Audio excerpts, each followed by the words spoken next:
bring you some more important updates.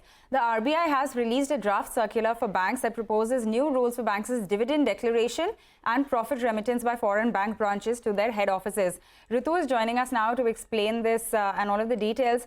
Ritu, take us through what the Reserve Bank is proposing. That's right. RBI has released a draft circular proposing new rules for the declaration of dividends by banks and the remittance of profits to the head office by foreign bank branches. And these rules are set to be effective from FY25 onwards. Now, to begin with, RBI has proposed that to be eligible to declare dividends, banks must meet the minimum applicable regulatory capital requirement for each of the last 3 financial years, including the financial year for which the dividend is proposed. It is also proposed that only those banks which have a net NPA ratio of less than 6% for the year in which the dividend is proposed can declare dividends, and that is tighter than the 7% net NPA ceiling earlier. However, the maximum dividend payout cap has been raised to 50% compared to what we had earlier, which was 40%.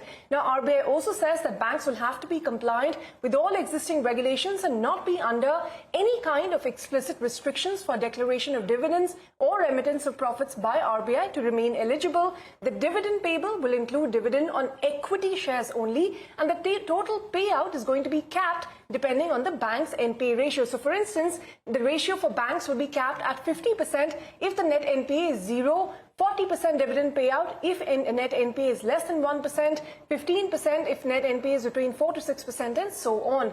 Now, these norms will also apply to branches of foreign banks in India which are remitting their net profit or surplus to the head offices. But do note, this is still a draft. Final guidelines will be issued after feedback is received and comments have been invited from stakeholders by the end of January. Now, in terms of the impact of these rules, remember that historically dividend payout ratios have been closer to 20% across banks, and that implies the permissible threshold net NPA ratio between 2 and 6% under the proposed rules. And given that very few banks currently have net NPAs of more than 2%, the impact is going to be limited. And so there's no big reason for banks to change their dividend payout policies per se overall.